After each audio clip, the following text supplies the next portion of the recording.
What's your favorite scary movie? Be afraid. Be very afraid. See dead people. You're gonna need a bigger boat. Here's Johnny. The power of Christ compels you! The power of Christ compels you! Whatever you do, don't fall asleep. Welcome to Talking Horror with Jamie and Nikisha. Hi, I'm Jamie. And I'm Nikisha, and this is Talking Horror with Jamie. And Nikisha. Where we share our love for spooky things and talk horror through the lens of human behavior. Welcome, guys. Welcome. And this episode, we're starting something super exciting, our March Madness. Ooh. Yes, where we just go into March talking about all incredible. Things. Yes. I know you like just... Oh, beautiful. Well, you know, like those, maybe kind of the Twilight theme song, those like, you know, sounds in the background. Those times, that's where my brain went. But our March Madness will consist of movies about going mad because, this is horror and psychology all wrapped into one. So we're giving you all things mad during March, and we are starting off our season of this talking about the 1960 American psychological horror film Psycho, as you should. She needs me. It's not as if she were a maniac, a raving thing. She just goes a little mad sometimes. We all go a little mad sometimes. Haven't you? Exciting. I don't know why. It's very delightful. This is, you know, me half awake. Same. So here we go. So Psycho was directed and produced by Alfred Hitchcock. The screenplay was written by Joseph Stefano and is based on the 1959 novel of the same name by Robert Bloch, which I did not know that it was a novel, and now I want to read the novel. This movie stars Anthony Perkins, Janet Leigh, Vera Miles, John Gavin, and Martin Balsam. So there's going to be obviously heavy spoilers because we're going to get into everything about this wonderful film with a capital spoiler F. alert. We're ruining a movie from 1960, so... Right.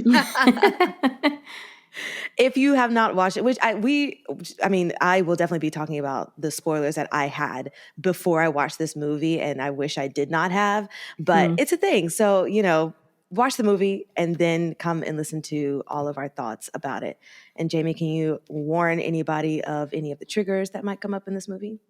There's a lot of talk about mental health and mental illness and representations. So if that is triggering, this might not be for you. There is some mild stabbings that happen. Mild-ish. So if that is disturbing, if chocolate syrup is disturbing, then this might not be for you. Exactly. So we're just going to get into it. Should we give them the summary and just start off? Sure. What's the plot? This is... I'm happy to do Fantastic. the summary. This is one of my favorite movies of all time. Oh, work. Yeah. Do it. Volunteering yourself, I'll take it. Okay. Fantastic. All right, Brian, you have 2 minutes on the clock to give us the best summary you can give us. I've never been more ready in my whole entire life. Yes. All right, 2 minutes on the clock. Ready, set, Okay, so go. we open up in Phoenix, Arizona. It's 2:45 in the afternoon on a Friday, and the camera zooms into a hotel or a secret bedroom or whatever it is, and we see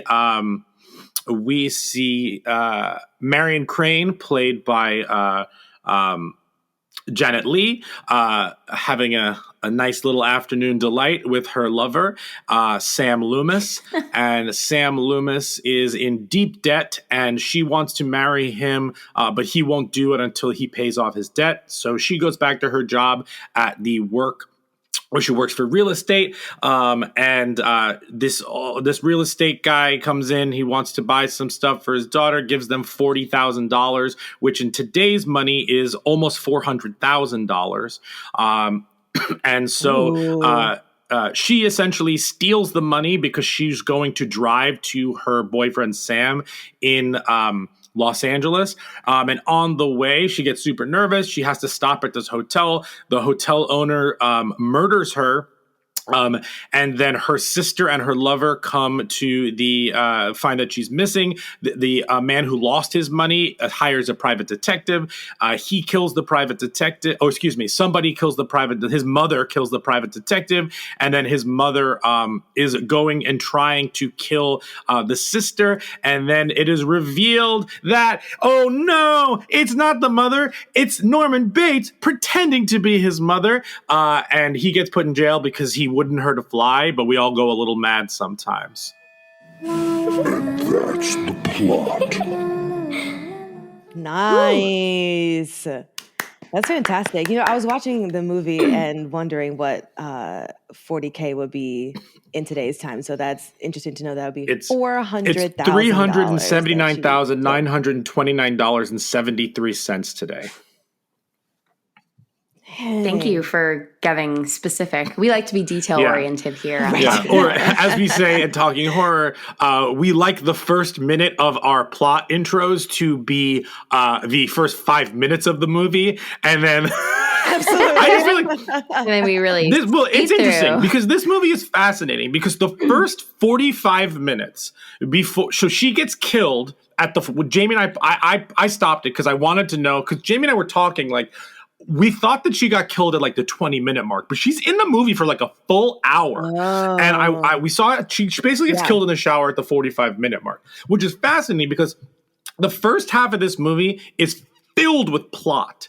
And then the second half of this movie, like the characters think it's plot, but it's not, if that makes sense. Like the audience knows that like nobody cares about the $40,000. Nobody, but like the detective and everyone's like, this has to be the motive. And I just think that's like so cool and fascinating. And like my plot intro subconsciously like was that too. That's all. Absolutely. You have to set it up. It's all the exposition, because if you don't have that, then kind of going into it, it's like you said, you need to know kind of the motives or what they think the motives are, because that's what's driving the plot when that's not really what's going on. We know what's going on. It's a murder mystery. So this is my first time watching this movie all the way through.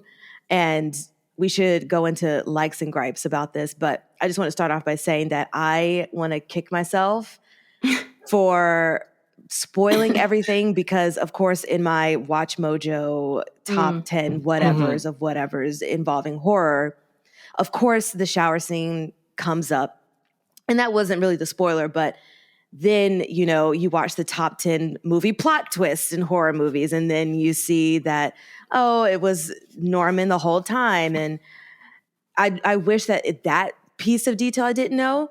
But even in knowing that, the story was still excellent, because I didn't know that she died so early in the movie. I didn't know that the whole premise was that they were trying to find out what happened to her. And so when she did die, it felt like it was 20 minutes into the movie for me, because I was like, oh, this is a most iconic scene and it's already happened. So then what else is going on, you know? But the soundtrack for this is absolutely fantastic. I love the orchestration and all of this. I love how it sets up all of the shots. And speaking of shots, wow, incredible. There was something that I was reading or watching, I don't know, but they were talking about getting the shot of the shower and how they had to get a different shower head to make it bigger so that they can have the camera be pointing directly at it, so that the water spouts wouldn't get on the camera when they were filming it. And he really wanted that shot. So they had to build another shower head that could be big enough to where the camera could fit inside of it so that the water could go around it, which I thought was really cool. And the shot of her her eyes when she's dead already. Marion is dead, and it's like panning out from her eyes, and it's just everything about all of the directing of this is quite beautiful, and it seems so progressive for it to be 1960. I don't know, maybe because some of the things that movie makers are doing now is a resurgence of that kind of filming, and so it just seems very much in the wheelhouse of something Jordan Peele might, conjure up in the now. And let me say that the two scenes that got me was the detective interrogation scene, which I'm sure we'll get into full details about that because that was fantastic. And the psychiatrist, his whole monologue, which I had to go back and find the script of the movie and read all of that stuff again. And Nikisha, so that's your new audition monologue. Absolutely. Oh, that was so fit. I mean, I was just in it, and it's like you said, Brian, so much is happening at the beginning and then it does kind of slow down, but it doesn't slow down. Everything is just happening in real time. And so just seeing that whole progression of things, it's fascinating because you're on the ride with them minute by minute because it's just going like minute by minute, But yeah, well, I know we'll get into all the rest of the stuff, but things that you liked in this, Jamie, did not like? I mean, I really liked it. I'm pretty sure that I've seen this as a wee tot. And I also like remembered all of those iconic moments from like Watch Mojo things and like other like scary movie moment things on Bravo and all of those things. Mm-hmm. But I loved the conversation between Marion and Norman in the parlor. Wherever that room was. Good word. Jamie, when we buy a house, it has to have a parlor. I don't even care. A parlor. not if you're going to go crazy first of all, in it. taxidermy is not my thing, so I just want to be very clear about that. Second of all, like I have no interest in owning a motel, so like that's something else. Three, sure. Like I don't think that I'm. I have. We'll talk about what we would. What we think he has diagnosed him with. But I just want a parlor. I want to be able to like pull out some nice fancy glass and say like, sit down, look at my nerd art. Yes. Let's have a conversation about, if we should put our parents into old folks' homes and then get offended by it. And then I'll end every conversation with, we all go a little mad sometimes. And then people will get afraid. And then I'll be playing Bernard Herrmann's score in the background the whole time. Yeah. Right. We could put a pin in that when we're buying a house, but I just wanted to put that out there on podcast in the air so that people know that I'm interested in a parlor. Mm-hmm. Thank you. And that has been... Mm-hmm. Yeah, that's one of the... Parlor Talk.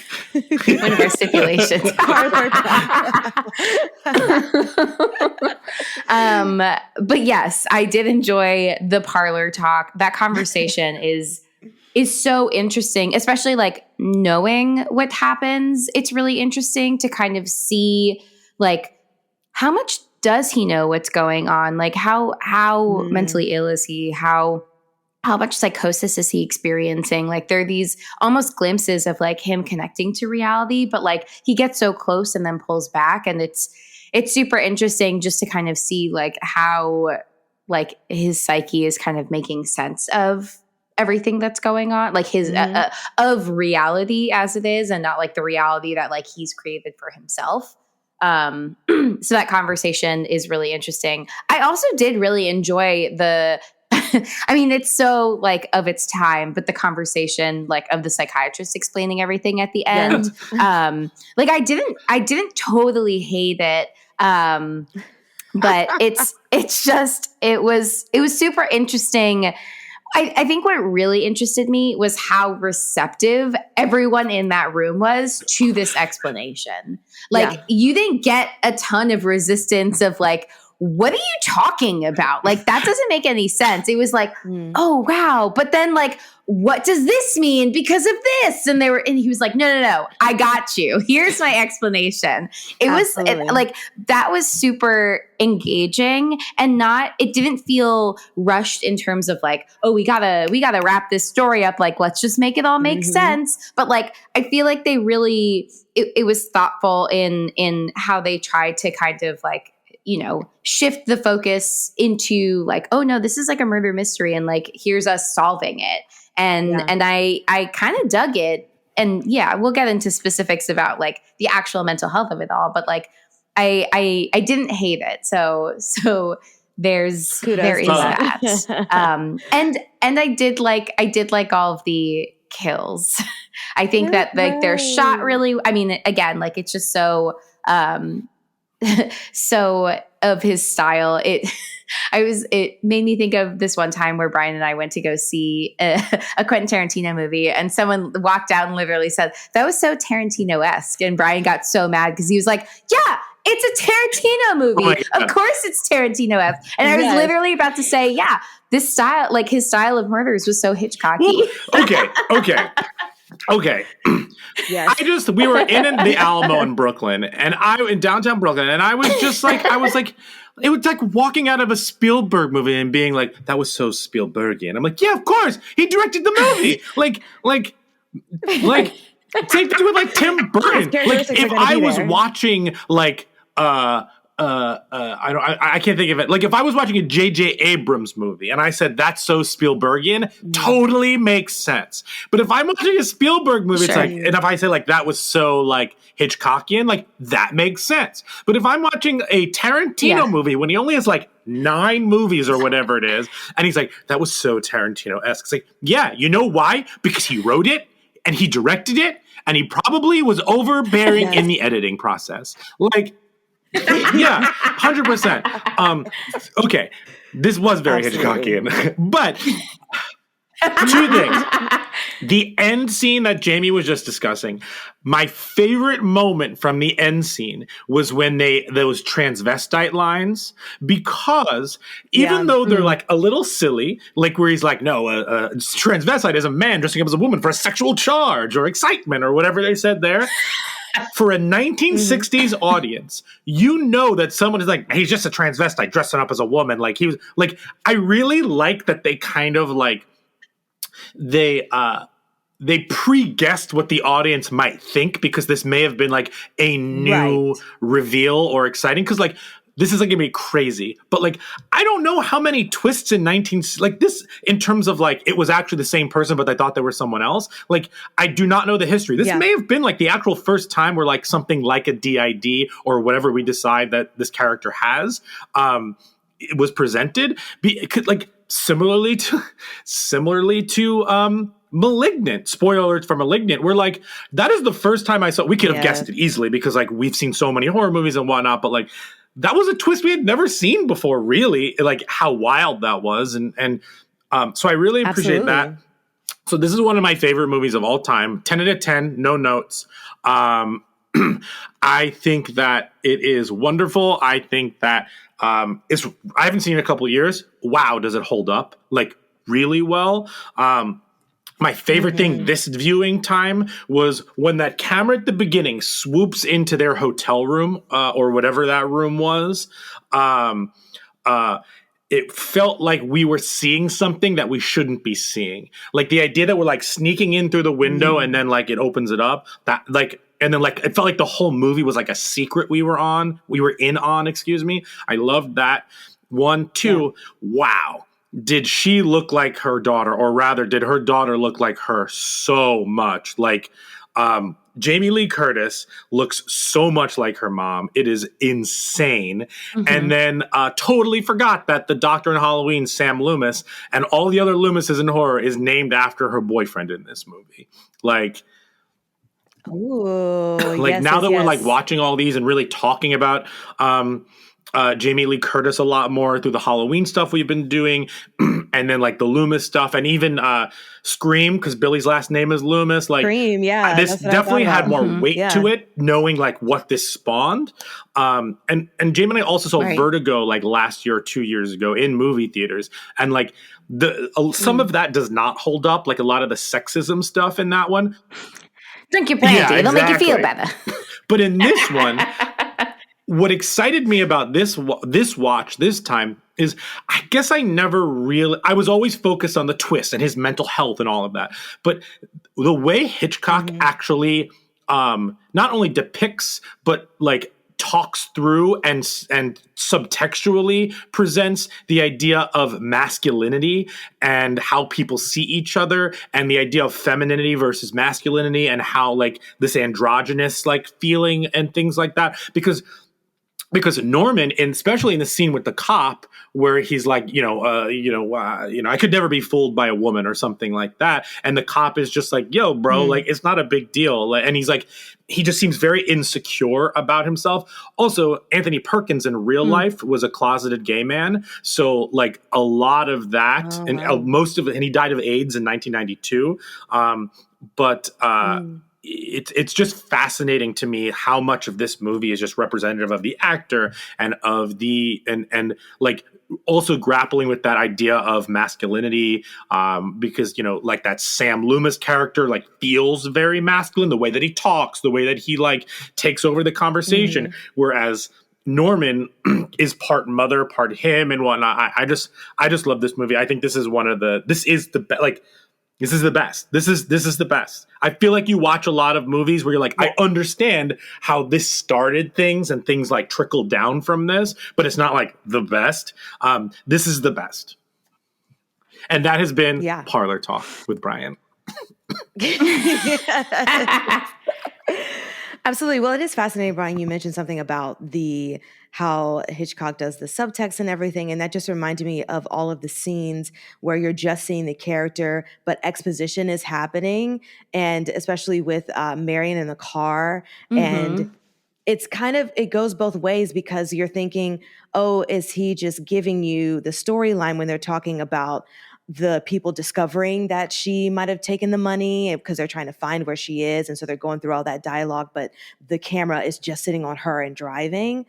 Or is it what she thinks is happening in her brain, because she kind of reacts to it as well. Her facial expressions change. And I think it's kind of the same that it parallels when Norman is, sitting in the jail or the holding cell, the holding area, and kind of dialogue and stuff is going on within his mind. And so, of course, that's coming from, him and everything that's going on in his mind. But it's just interesting seeing the camera shot parallels of that.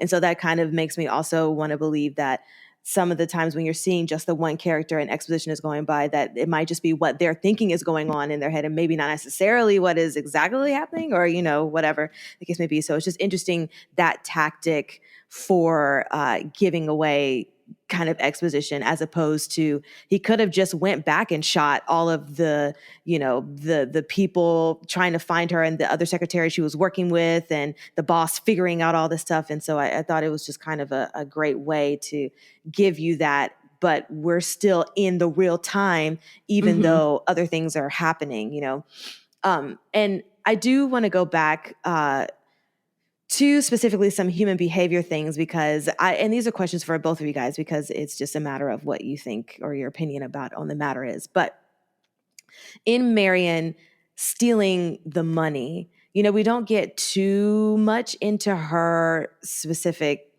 character and her identity, but we don't really think that she's somebody who is going to steal this money, but she does. And so I guess, in the sense, do you think that her love of Sam and wanting to, pay the wife's alimony and stuff like that, do you think that's her stealing the money is a believable kind of thing in the story? Or is it just something to kind of help the storyline to make it seem like, because I don't know, and I'm going another way with this, but in watching that scene, it is kind of believable, irrational love. We see it all the time in culture, and we also in film culture, and we also see the film culture of having remorse for the bad guy. So it's set up that she's the bad person because she stole this money. But then she gets in a situation where now she's kind of turning from that and wants to return the money. But then before she could return the money, she dies.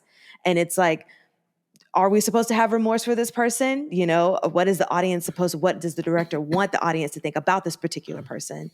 So going back to my initial question and whatever you guys' thoughts are about this, but do you think that even though we don't get so much into Marion as a character, do you think that it's a believable response that she would be so in love that she would steal this money? Or does it not matter? Because that's not what the story is about. What do you think? Jamie, do you want to go or would you like me to go? I can go. Yeah, I think it's believable. I actually was just listening. I was just listening Good answer. to Let's look at the board. a different.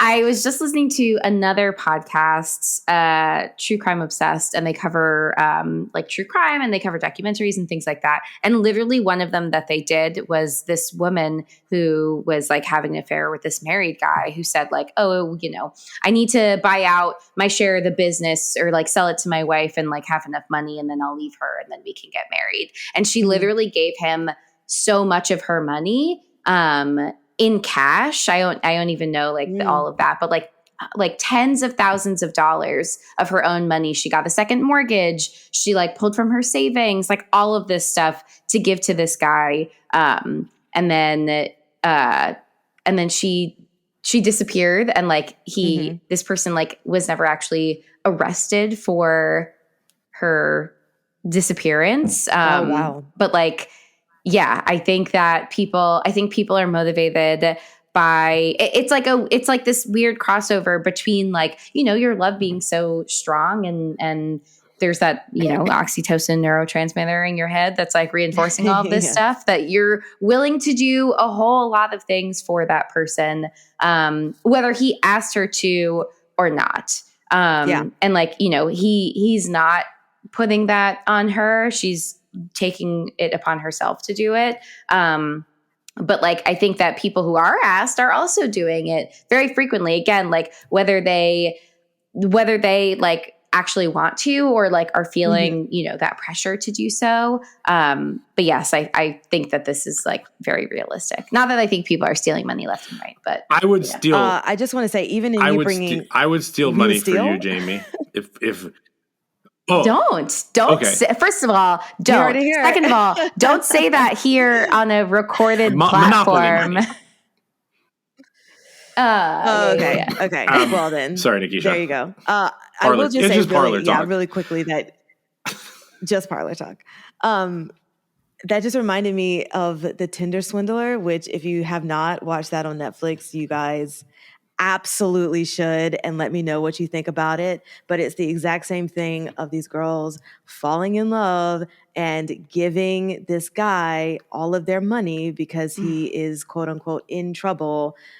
And you look at it and you're saying, this can't be real. How could you possibly?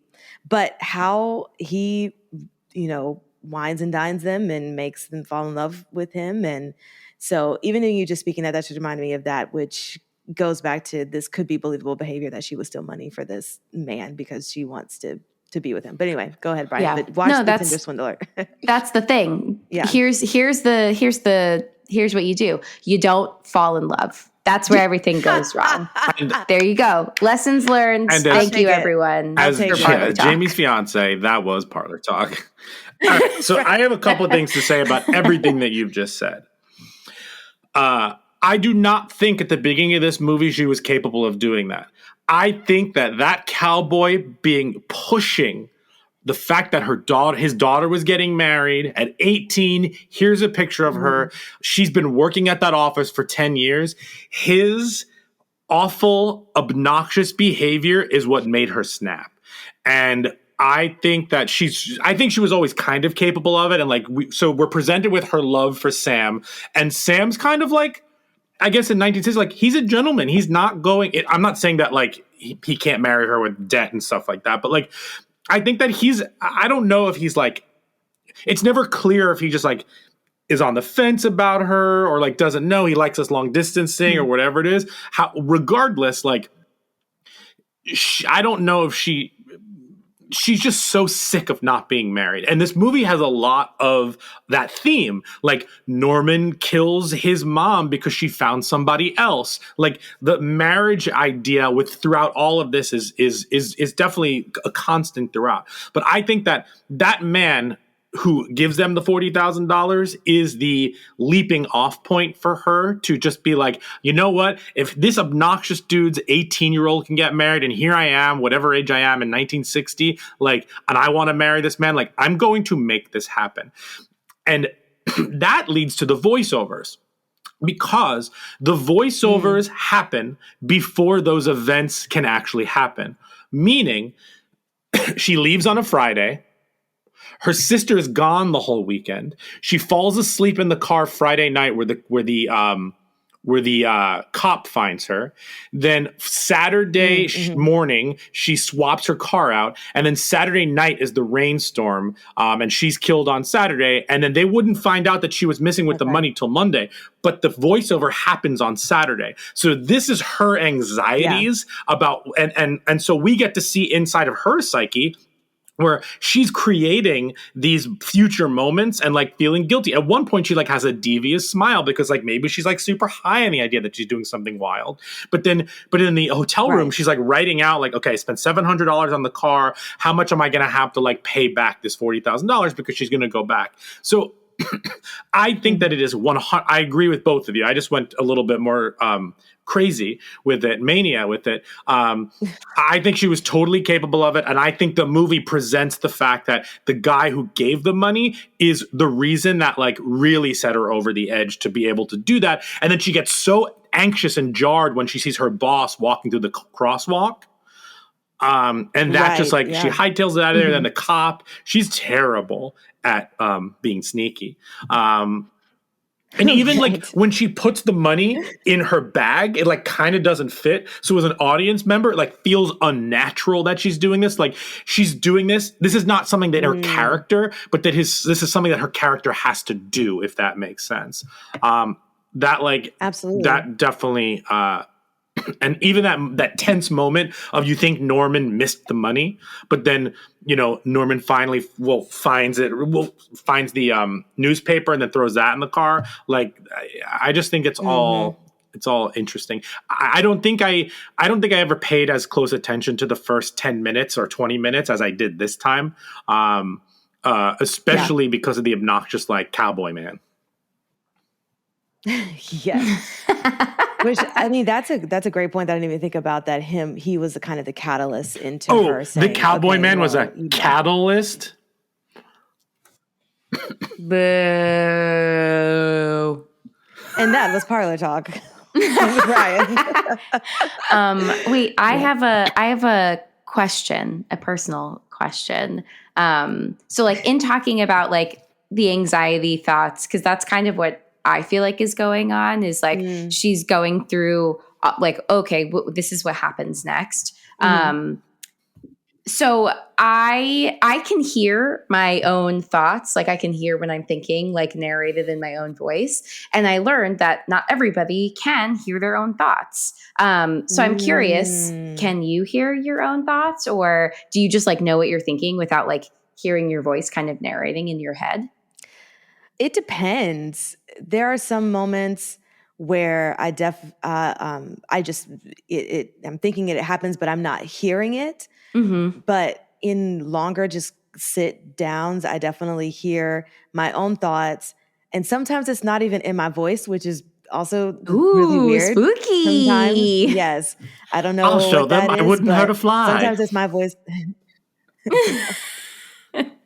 Like, and it's interesting too, because you're thinking through stuff in your brain, or if you're thinking about, you know, a conversation that you want to have with someone.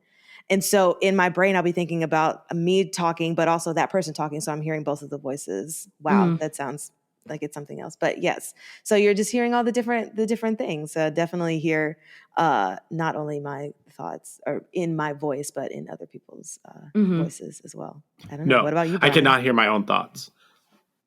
There is no voice in my Really? head saying things. I cannot hear my own thoughts. I have to verbalize things. I know that I'm thinking something. So like my brain knows that I'm thinking like I want banana pudding, but nobody's telling me that I want like it's not my voice or my mom's voice or anything in my head saying like you want banana pudding.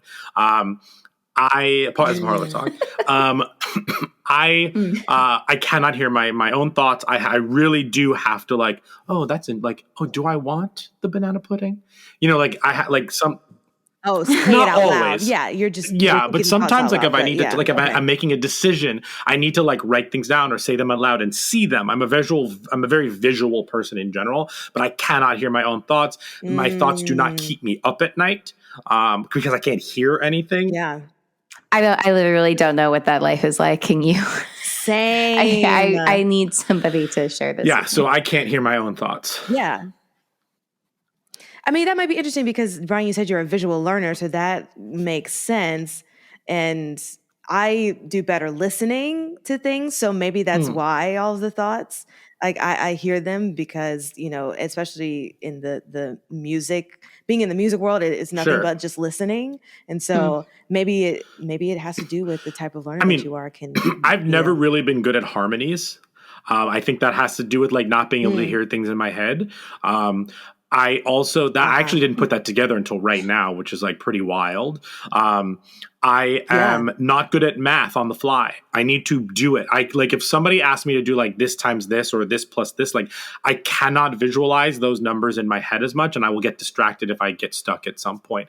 And it's not like an ADD thing. Oh, wow. It's literally like if you ask me what like 3 times 3 is, I can tell you it's 9 because I memorized that fact. But if you asked me like 116 plus, 215, like it's going to take me, even though like on paper I can do that in 2 seconds, but in my head, I cannot do that immediately. It's really going to take me a second to like actually like visualize that. I guess that's a different quality because that could be like visualizing something in your head versus like hearing something in your head. Because like if someone says like, can you see an orange? Like, I don't necessarily see an orange right in front of me, but I know what an orange looks like in my head. So that's I never thought about any of this until because I can't hear my thoughts, but I never thought about any of this until right now. Like the music thing and that like I can figure out a note even if I hit it wrong first. I know if I'm lower or higher than it because that's the listening skill. But like I can't like unless I have a pitch pipe or something. Like I guess I know I don't have perfect pitch. That's besides the point. But like I like won't even know if that makes sense. Yeah, absolutely. I mean, that is interesting because, yes, I was about to go into a whole thing, but yes, this is super fascinating, and we got to get some more details and episodes about this particular learning thing. But speaking of all the voices inside of all of the heads, let's get into some of Norman's thoughts inside of his head because there's a lot of conflict there, and I want to just bring up a couple of points, and Jamie, I just want to hear your opinions on the matter. But one of the first things that he says in the parlor scene with the infamous Parlor Talk, Norman says, a boy's best friend is his mother. And Jamie, I just want you to go into kind of the complexities of the statement because, you know, we have kind of the Oedipus Complex, which is a thing. Do you feel like that is in relation to what is happening here? Can you just kind of speak on what you feel his personal relationship with his mother was and how that kind of has led him into Before Jamie says anything, you mentioned the Oedipus Complex. He literally says a son is a bad substitute for a lover. So I just wanted to throw that into the mix as well as what you said. Absolutely. So and I just wanted to, what a scene. No, that's great. Yeah, there's also there was that scene with who was it? Like the sheriff or something where they're like begging him to like go and check out Norman and they're trying to say like no, it's fine and you know like it's probably all okay, blah blah blah. But he like gives some insight, I think, into into who Norman is and like the dynamic between him and his mom because I feel like the way that Norman is like presenting himself definitely makes me wonder about like who she was. Like we are seeing a version of her through him. So we're not getting her.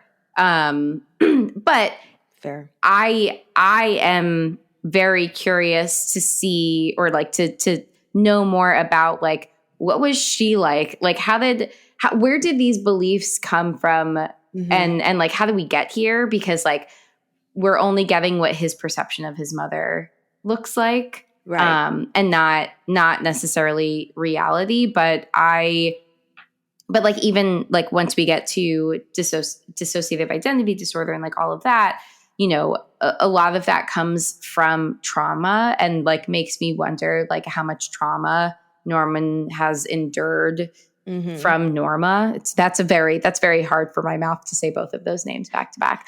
Norman. Yes. I mean, even that is nutso. I have to, I mean, that's like a very judgy thing for me to say. I'm so sorry if your name is the same or very similar to your parents, but like that's wild. I forgot that fact. That's the wild. narcissism behind that is just so like, I think that even gives us a clue to like the kind of person that she is. And yeah, so like my guess is, you know, it was just them, you know, the hot duo, and he was like serving some need for her, and again, like we don't know, there could have been trauma that he experienced. Like we don't really know what their experiences together looked like, but we like then later learned that, you know, then she moved on and like found somebody else, and like he couldn't handle it. But I think part of that is like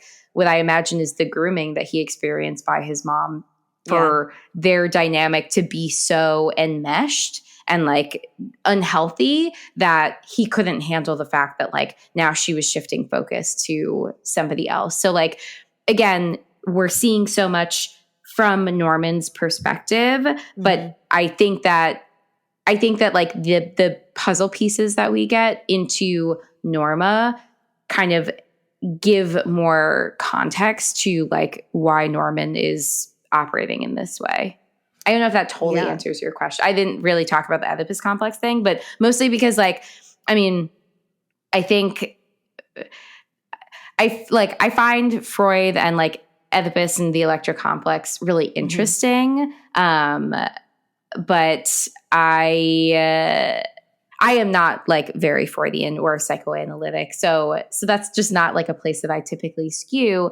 But I think that these ideas come from like, you know, like this type of situation, if this was real, like this enmeshed type of relationship between mother and son, like does then kind of really blur and skew the boundaries of like, what does this relationship look like? Like she is a woman, he is a man, but she is his mother and he is her son. She inherently holds like some degree of authority and power over him as his mother, but also he might physically hold more power because he's like a strong man and she is supposedly like this frail woman. So like there's a lot of these like weird dynamics at play. But yeah, Norman, don't do that. So little parlor talk. As the producer, I just want to be super clear that we are only talking about Psycho. We are not talking about Psycho 2, Psycho 3, Psycho 4, The Beginning, or the Bates Motel TV show that does chronicle the relationship between Norma and Norman, starring Freddie Highmore and Vera Farmiga. I personally have not seen anything other than this original movie, but we are just talking about what Hitchcock presents in this hour and a half, 2 hours. I just want to be super clear because like I mean or the Vince Vaughn Gus Van Sant remake. No, that's a really good point because I actually think I've seen like some of Bates Motel, and like it's trying to show us like in a contemporary setting what the relationship looks like between mother and son. So it's definitely, I think that's trying to kind of resolve some of this, like these open-ended questions of like, okay, well, like, how did we get here? Like, we all know this story is like known. How do you end up in this place? And that's why I say, like, I think there's so much that we're missing, like not seeing it. And like, that's what I'm particularly interested in. Yeah. And then just going along with that relationship, he, in the parlor scene, also talks about being in traps, and everybody has their own personal traps, and you put yourself in there, which is what Marion said that she did. She made her trap, but he said that he was born into his trap. So are we to believe that he was born with some kind of mental illness, and then it might have increased with the death of his mother or things that were happening with just him and his mother before she died? Because I think, I forgot who mentions it, but someone mentions that he grew up as a bad boy and then things just kind of got worse. So what are your opinions about that? Do you feel like this is saying he was born with this and then it just other factors contributed to how he ended up now? Or yeah, I think that's definitely possible. Because I imagine, there was when he murdered his mom and his mom's like new partner. There was probably things going on well before that, and like, that was the escalation, but typically there's like other things that are going on before it gets to that place. And like, like the idea of a fit of rage, I think is not as realistic all the time. Like sometimes I think it can happen, but like my guess is that there was probably a lot of other, we talked about like, antisocial personality disorder and things like that, where, there's, other abuses that are taking place, like abuses of animals, things like that. I mean, he says that he's a taxidermy hobbyist, and we don't know how he acquires any of these birds that he is taxidermying. But it certainly is interesting that, and again, this is not saying anything about like, if your hobby is taxidermy, like that's cool. I don't personally think you're a murderer. So I'm not saying that, but I do think that like, it's interesting to potentially have this outlet, if he is also like struggling with mental illness, and then just like the relationship that his mother has, like, is the catalyst for things to escalate significantly. But I'm sure that there was a lot of like that, coupled with like, again, potentially whatever experiences he had with his mom, I think, probably didn't help. Yeah. And it's interesting because, and you were starting to go into this, so let's just go into, what we would say like the DSM-5 of it all. But I love that you use these terms now, Nikisha. It brings me great joy. Somebody give me an honorary degree. Let's make it happen. Here we go. I'm writing it now. Right. But in the big psychiatrist monologue, he mentions that with two minds, there's always conflict and the dominant personality wins. Do you think that that's true? And with that, can we get into, because you already kind of mentioned dissociative or identity disorder, what you feel that this movie is presenting as Norman's illnesses, just with the information that is given to us? Yeah. So I think I've mentioned this before in past episodes that like, I am by no means a DID expert, and formerly known as multiple personality disorder for those that don't know. But yeah, not an expert, have never worked with anybody with DID. So I was wondering that too, of like, is it possible for like like what they would call another personality, an alter, to like fully take control, if you will? And I really don't know the answer to that. And then I was thinking about other like dissociative like diagnoses and other things. So like there's other things outside, like even if you think about disassociation in and of itself, like that's like a symptom or a side effect that like I would say a lot of us experience. If you ever find yourself like quote zoning out, like you're dissociating, you're not like fully, mindful and present in the present moment. So like that is I think something that like is more commonly experienced. And then there's other things. So like depersonalization is like the feeling like you're not like fully in your body. If you feel like you're kind of like outside of your body and like kind of like not really feeling in control of your limbs, just feeling like there's this like disconnect, you're almost watching yourself. Derealization, where you feel like you're like not in reality. You feel like, you're like almost like watching a movie of things happening around you, but like you don't actually feel like you're like the reality that you're in is fully real. So like there's all of these other like experiences connected to disassociation that I was like thinking about what else could be going on. Dissociative amnesia, where you like, fully cannot remember like huge chunks of periods of time, and memory, like lapses in memory is a core piece to all of these like dissociative diagnoses. So like there is like a piece where it's like really hard to remember or like fully like memory gaps. So like things as the symptoms progress in like severity. So like dissociative amnesia, dissociative fugue, where it's like you literally like pack up and kind of take on a new identity. So that was the closest that I was getting in my DSM in my brain of like, what do I think might be going on? Or like that they're alluding to this Hitchcockian presentation. Absolutely. So yeah, so like dissociative fugue is a I guess like it's within the realm of dissociative disorders, amnesia of your identity and anything that like makes you. And so you kind of like, you don't know that you are you. You like can't remember memories, like things like that. Your personality might be different or just like kind of less so.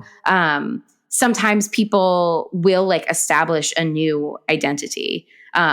So the memories might still like be there. So you can with time, like recall those memories.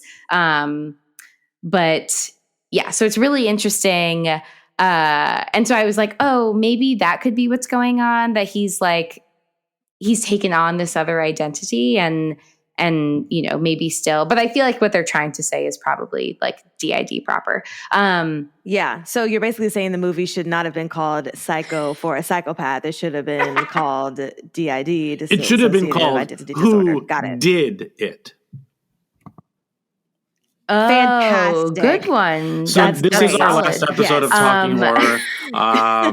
I'm never, at least for me, you two can keep going. I think your conversations are wonderful. I think you're both delightful and awesome to listen to, but I'll never again get better than that. Thank you so much. Yes. Well, you have that, and if the Jordan Peele thing ends up being what not the extinction of what were we talking about? Like gentrifying Earth, aliens. Gentrifying. Oh man, I forgot about that. Oh yeah, I gotta at least stick through Nope. You're right. Nikisha, you saved the podcast.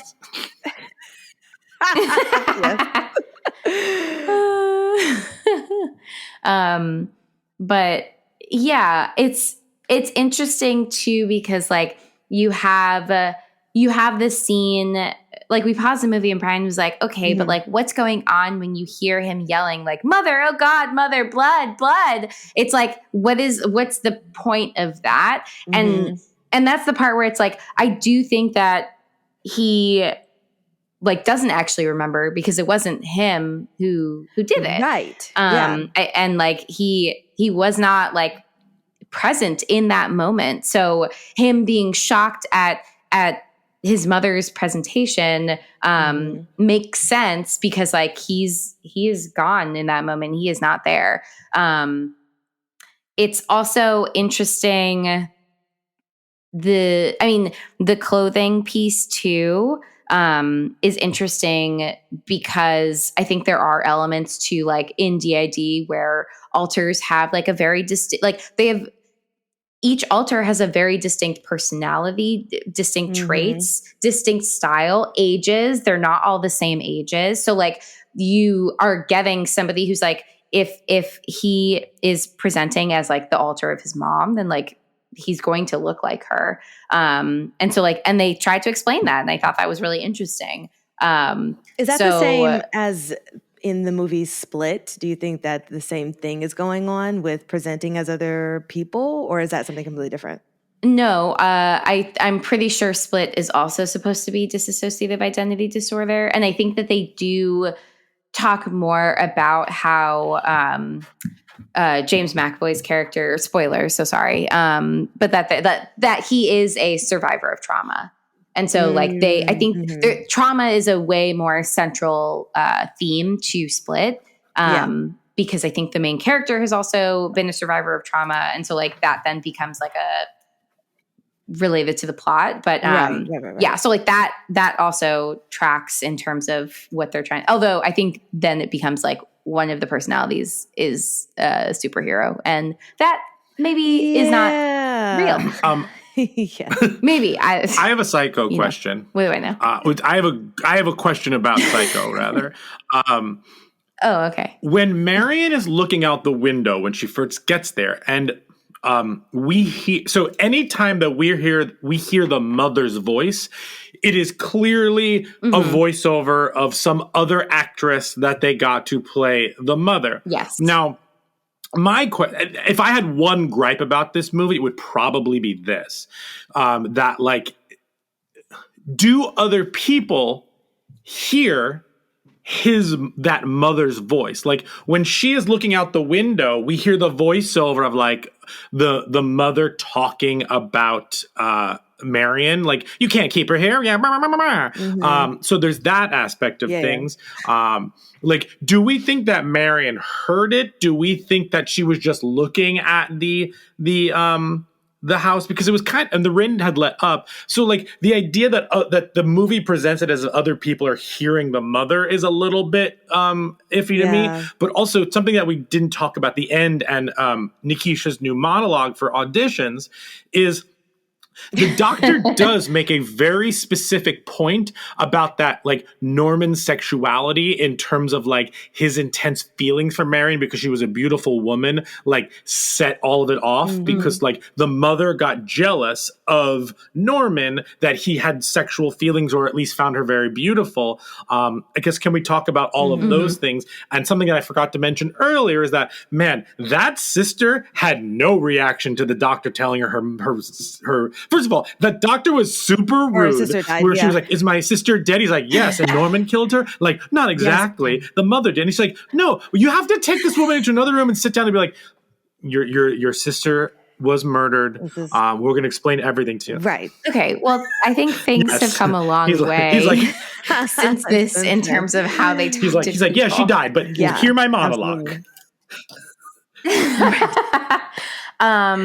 In terms of the first thing that you said about like people hearing her, like I do think that it's like Norman's altered version of his mom. And, you know, the house is far away. So like maybe that far away, it does sound like, if I'm throwing my voice, do I sound like another person?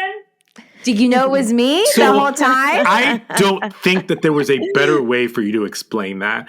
I 100% bought into that, because if we're already, oh my gosh, Jamie, this is amazing. Now I don't have any gripes with this movie, because if she's that far away from the house and we already know that she hears things in her own head, that is her. We're hearing what she hears from so far away through her process, like her brain process. So she may be taking Norman's mother's voice that Norman's doing and putting a female spin to it. Oh my God, that is so good. I love it. Figured it out. Well, Jamie's no longer on the podcast because that was perfect. I'm glad that I acted. I'm also an actor now because that was the best performance of my life. It was pretty fantastic. Yes. So that, but I forget.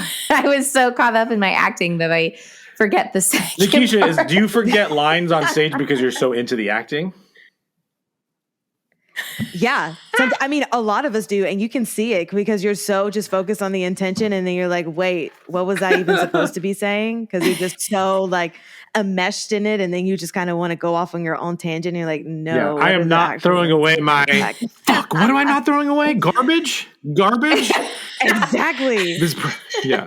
Jeez. I will never be what? I will never be happy. I will never be satisfied. Sorry. Okay, so Jamie, going back to like the doctor talking about like Norman's sexual drive and setting off his mother. Yeah. Yeah. What are my thoughts? I mean, I think that goes back to like the enmeshed relationship between Norma and Norman and I have to say it like that so I don't mess it up. Like I think again, like we don't. This is I'm speculating and making assumptions based on like the outcomes. So I'm making an assumption that they had like this very enmeshed relationship, and she was like, no, like I'm the only woman in your life. Like it's me. There's no other woman. But like she doesn't have to hold herself to those same standards because like she's the one with the power in the relationship. And so she gets to take on a new lover and he's really confused by it because that goes against what she's been saying this whole time. And so like when he then starts to, you know, have any kind of feelings for someone else, like those messages that have been ingrained in him exist also within like the alter version of his mom in his head. And so like that's like my understanding of it. But again, like based on context clues and not like actual concrete evidence of the relationship dynamic between mother and son. And even the psychiatrist mentions a little bit in the monologue, and I do want to hear what your gripes are about that whole monologue, Jamie, but he does mention a sentence about Norman feeling jealous for because he felt jealous about his mom. He just assumes that the mom gets jealous about him. And that's why if there is another female that comes around, then, you know, the mother side of him gets heightened and says, you know, you can't be with another person. So that makes sense in what you're talking about. But tell us exactly how you feel about everything that the psychiatrist was saying. Do you think that it was a good explanation of what was going on to them? And I don't know, what are your thoughts? I mean, I think it was like a fair explanation, fairer than like a lot of the other contemporary things that feature mental illness and like not very well, especially because mental illness was such a core component to this film that like I feel like they tried really hard to like offer an explanation to kind of again like resolve anything, and I'm sure for like most people they'd be satisfied with that type of ending, like Brian was saying earlier. Like, let's make sure that we kind of pull anything else that people might think is going on and then dismiss those things so that this is the only possibility, is the one that we're presenting to the audience. Right. The transvestite piece, outdated, not a fan. And I think like something else, and this is also kind of where it gets muddy for me, because I think they pull a lot. There's a lot of misconceptions around certain mental illnesses like schizophrenia and dissociative identity disorder. And they tend to kind of like combine those, I feel like, in a lot of movies that feature any kind of psychosis. And so there might also be some symptoms of schizophrenia going on in terms of like, you know, how the fact that Norman, like, you know, sees, like, let's say Norman sees his mom covered in blood, that then prompts him to say, "Mother, oh God, blood." Like, we don't know what he is like perceiving, if he is like seeing, if he's like looking at his mother's mummified corpse and seeing her alive, if he is like just, you know, hallucinating her being present. So like there are some things where I'm just like, because we're not seeing him experience those things, and the only time that we're like seeing him be his mother is at the very end of the film when he's like about to stab Sam. Yeah. And so like I just wonder, are there other, like, is he having hallucinations? Like he's operating under a delusion that his mom is still alive and like telling people that. And like those things I would say fall more under like psychosis. So but yeah, I also don't think that diagnosing is super like cut and dry, like, oh, you fit perfectly into this box and you fit perfectly into this box. Like Yeah, there are absolutely. nuances. Humans are complicated. I think all of this is complicated. But those were like my only other thoughts. Oh, can we also get a fruit I mean, it is cellar? interesting because no on the fruit cellar, but Great. yes on the parlor. I don't think good things happen Agreed. in fruit cellars. There's rarely fruit. Too many flies. rarely fruit. Whoa, wait, And too whoa, many sorry. flies, yes. Yes to a wine okay. cellar, though. Yeah, that yeah, I am sounds in good. favor of. Yeah, Yeah, just it could not a be fruit wood cellar. paneled. Absolutely. Mm-hmm. Yes, as long as I need you to also have cigars and bourbon. Yeah, in okay, your like parlor nice room, cognac please. glasses. Yeah, Extra totally. fancy. Drink, yeah. Absolutely. You have to. Drink your make you brandy. feel It'll make you feel better. I have a question. So the famous line from this movie is, "We all go a little mad sometimes." Why does he say that? What is he referencing? In all seriousness, like, does he remember killing his mom and her lover? And like, it's like his remorse line. Does he not remember that at all? And it's just like, his mom was a little bit nutty. Like, is it more in reference to the mother he's created in his own head? Is it in reference to the thing he actually did? Is it like, did you get a feeling for that? Or this is a question for both of you. Nikisha? Yeah, that's a great question. I did not put the two together. And it seems like he is so dissociative that he would not remember any of the other things that he had did. And I also go back to my monologue and the fact that he was saying that because of the trauma that had already happened, he needed a way to kind of forget about it. And that's when he set up his mom and, tried to taxidermy her and keep her, and, because he was trying to forget what he had actually done. So yeah, I never thought about the reasoning why he says that. Or maybe he's referencing because he feels like his mom is doing the murders, that he's saying that he's giving a kind of justification for his mom and all the stuff that she has done.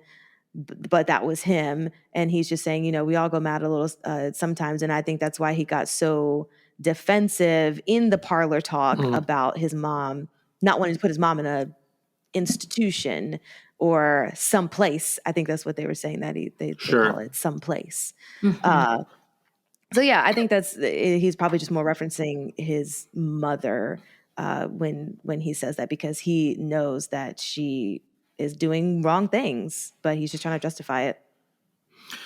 Yeah, I that works for me. Great. Nice. Stamp of approval. Parlor Talk is great. Yay! We should add Parlor Talk to all of our episodes from here on out. Absolutely. Likes and grapes and Parlor Talk. A little parlor I love talk. it. In Parlor Talk. That's super cool. Oh wait, I have a quick question before we get into all of the ratings and stuff. So the detective scene is another one of my top favorites in the movie, because he just casually is having this conversation, but he's catching all of the lies, and he's just kind of weaving his way, in his detective-esque manner to get the answers that he's trying to get. And in that just had me thinking of course, detectives and investigators train for that kind of thing, or they look for certain physical movements or, things within the person's facial expressions to try to detect if they're lying or telling the truth. I was wondering if there's any kind of sort of related thing in the psychology or the therapist world where you can kind of detect or look for signs of, I don't know, when you're looking for trauma, or if someone doesn't want to bring up something, or you're trying to make sure they're okay, or like you can tell if they're lying about something, or, is there anything like that in that kind of world? I guess I think part of therapy is kind of like taking what people are saying at face value. But I think that there are like tools that you can use to like reflect back what you're hearing, like respectfully challenge what people are saying. And then also I think there's a lot that you get from like nonverbal cues that you can kind of read how somebody is like reacting and responding. Are they maintaining eye contact? Are they fidgeting? Like how are they sitting? Are they like sitting comfortably? Are they sitting like, very rigid and like holding themselves in a way where they seem really uncomfortable? Are they engaged? Are they like dismissive? Are they rolling their eyes? All of that stuff I think goes, and then you have the challenge of like, do that all virtually. Yikes. Because there is a lot. I operate exclusively virtually for therapy, and I think it's great. And I love being able to like provide a service to people that's like accessible from the comfort of, their own homes. Right. But there is certainly things that are lost by virtue of operating virtually, because you're only working with like the head part of people. And so like you don't get some of those cues. Like right now, Brian is biting his fingernails and I could see that because it's on screen. But if he was like fidgeting, under the desk, like with his nail beds, I wouldn't be able to see fun that. Fact, so like I'm not only biting my nails, I'm also fidgeting below the camera. Nailed it. So there you go. But yeah, like, but that like I it makes it really challenging to then like read certain things that you'd otherwise get to read in an in-person space. And so I think there's just been like a really big learning curve with like, how do we focus more attention on other nonverbal cues that you might still pick up on camera? And like, what other things do we have to kind of be mindful of doing it in this type of space, like given the current situation? But yeah, I think that there are things that you can pick up on and like kind of make your own internal assessments about like, all right, what's really going on with this person? Like what are they trying to say? But I don't think it's about like, at least my perspective is like, for me, it's not about truth seeking. Like whatever the client is presenting as like their reality is their truth. And like, it's not for me to like shift it or change that. Like I'm meeting them where they're at. And so like, that's my role. So like, that's how I view my approach. But like, I don't know if other people might feel differently. And yeah, like I think also, a detective or a PI or like things like that, like different roles have different purposes. And so they're going to use like a different set of tools in order to try to figure out like how factual somebody may or may not be. Oh, absolutely. Yeah. No, that's I'll great. also say, talking about that scene, I always thought that the detective was a bad detective because like this guy is you're catching him in lies but this time I changed my opinion because this time the detective is strictly thinking about like the money and where did this woman go and like also the mother was like this hanging thread that he wanted to pull on and see what was happening there, and also like this guy is this like slender kind of like demasculated like man, and like and I think that there's definite judgment on the part of the detective, and I understand why he would want to. Maybe he thought he was protecting his mother because on the phone call he's like, I think the guy is fine, but something fishy is going on here. So like, not only is a red herring to throw you off that Norman's doing it to push you more towards that it's really the mother, but I also think that like it makes sense based on what that character might think of that situation by catching him in these lies. So I'm happy that you brought it up, because I definitely saw that scene a little bit differently this time through. I'd love to hear, Nikisha, if you watched this a second time, like now knowing kind of where everything falls, that, Marion Crane dies 40 minutes in, what the second half of this movie is. Like, I love this movie so much. I mean, it's fantastic. I loved it all around. And again, even knowing the ending, still how you get there was just as entertaining as just figuring out what happens in the end. But with that, do we want to go into the rating? Let's do a little bit of Rotten Tomatoes.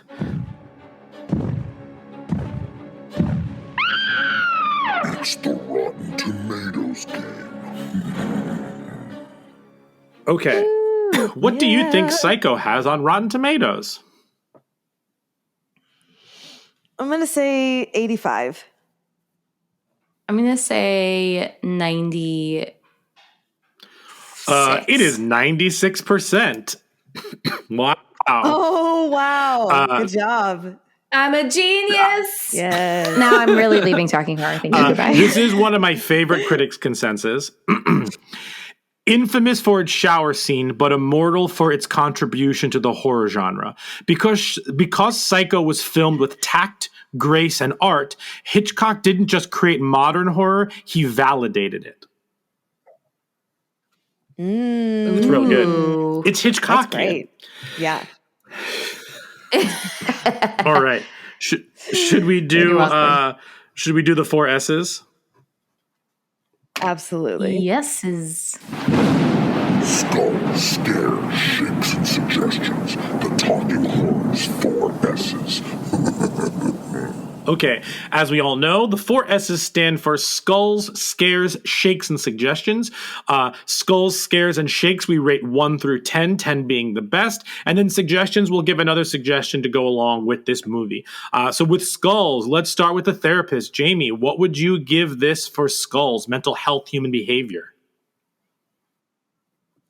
I'll give it a 6. I feel like they really put forth a solid effort. It doesn't feel like sloppy or like thoughtless. That's my score. I'm sticking to it. Nikisha? Mm-hmm.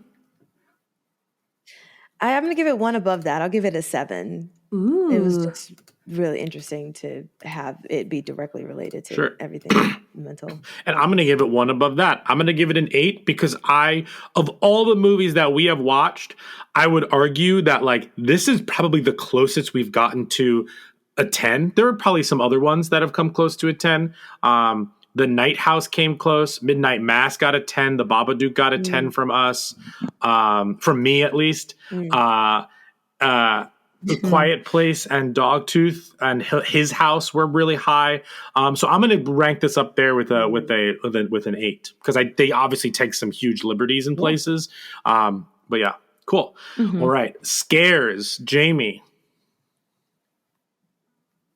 I'm gonna give this a 1.5. I don't think it's particularly scary.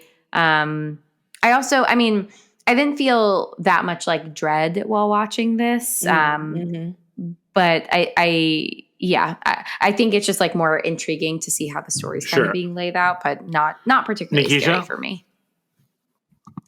I'm going to give it a 3 because the detective kill did get me just as far as the overhead shot and Norman coming out of nowhere and, getting to him, even though his fall from the stairs. His backwards tap dance.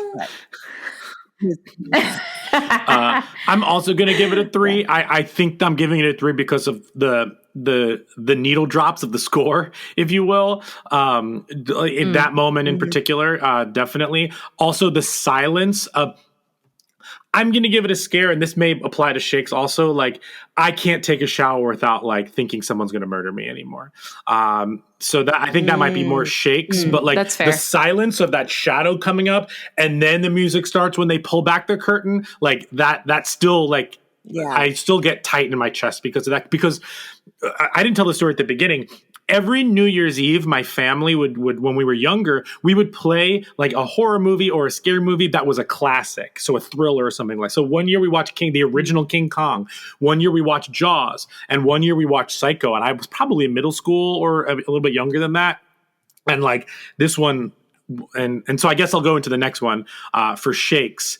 I mean, this is a pure 10. I will never be able to forget about this movie. The score, how I feel when I'm in the shower, when I cut into a melon, like this is everything. It's just so Hitchcockian. Yes, absolutely.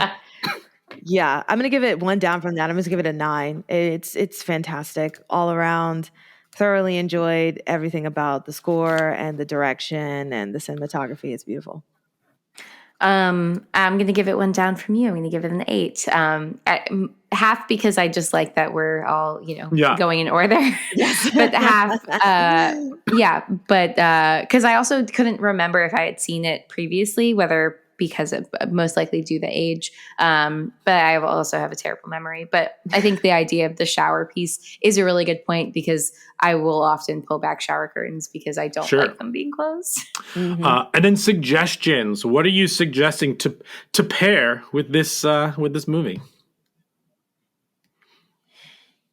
So hard. It's just a standalone movie in itself. Mm-hmm. I'm just going to pair one of the same name, even though I've never watched this movie, but there was also a musical about it, I believe, American Psycho. So Psycho and American Psycho. Very different film. You should watch that. We could do that one. Okay, that's actually a good one to do. Yeah. Work. Put it on our list. Jamie? I have a couple of different thoughts. So if you want, so as I mentioned before, if you are interested in a depiction of Norman and Norma before everything goes wrong, I do remember liking Bates Motel. I didn't finish it, but the first couple of episodes and seasons I remember being pretty engaging. So that's one of my recommendations if you want to stay within the world of Psycho. If you want another Alfred Hitchcock movie that I remember because I saw it recently, Vertigo was a great time. Even though it might not hold up as well, it still is a really good movie. So I would recommend that. And lastly, if you're looking for another murder mystery that also incorporates some DID in it, I would, although that maybe is a spoiler, I would recommend Identity from 2003. Nice. Identity. I don't even think I love Identity, and I was thinking of doing it too. Vertigo was mine, but I was also thinking of doing Identity. Mm-hmm. But like, how do you? I totally agree with you. Like, how do you suggest it? How do I talk about this movie without spoiling but it? I do like it a lot. I think like a lot of I also thought of a lot of other movies that the twist is like DID or something like that. But I'm going to go with, if you want another good Hitchcock movie with like human behavior and stuff like that, I think that like Strangers on a Train or Rope is a good one. And then, but I could also go with Primal Fear, the Richard Gere, Edward Norton movie. That's interesting. So I'm going to go with, and honestly, watch any Hitchcock movie and maybe Primal Fear. Vertigo is my favorite. Fantastic. Very Hitchcockian. Very, very Hitchcockian. Noon? No. Who would have thought? No, noon. I looked at the time. Who would have known? Oh. Fantastic. Well, I think that wraps it up for our fantastical discussion about Psycho. You can follow us on all of the social medias, Instagram, Twitter, and TikTok at Talk Horror Pod, POD. And Brian, where can I listen you to can us? Listen to us wherever you get podcasts like Stitcher, Spotify, and Apple Podcasts. Rate and review us there. 5 stars, please. And thank you. And I do want to sign off with this quote. So when they were in the holding room and the psychiatrist is about to come out and he was like, is my sister dead? And he's like, yes and no. And the police are like, are you trying to get some kind of plea bargain, for insanity? Like, and he was saying, no, a psychiatrist doesn't lay the groundwork. He merely tries to explain it. And that's what we're trying to do here on Talk Horror Pod. That was a good one, Nikisha. That is a good one. We did it. Week 1 of March Madness. I think this one totally applied. Like, this was a good choice, right? Yeah. Cool. Absolutely. Yes. Can't wait for the rest of the stuff. So you guys stay tuned for the rest of our March Madness. Yeah, and for those listening week to week, The Fly from 1986 is next week. Jacob's Ladder is in 2 weeks, and the week after that is Misery. And then we're doing all of Robert Eggers' movies leading up to The Northman. So The Witch, The Lighthouse, and The Northman. So that's what the next couple weeks is going to hold. So, watch those films and diagnose along with us. No? Should we not say that? Okay. Fantastical. Yeah, maybe not. Listen to our diagnoses. Yeah. Okay. Anyway, Jamie, do the scream thing again. Talk. Cut me off.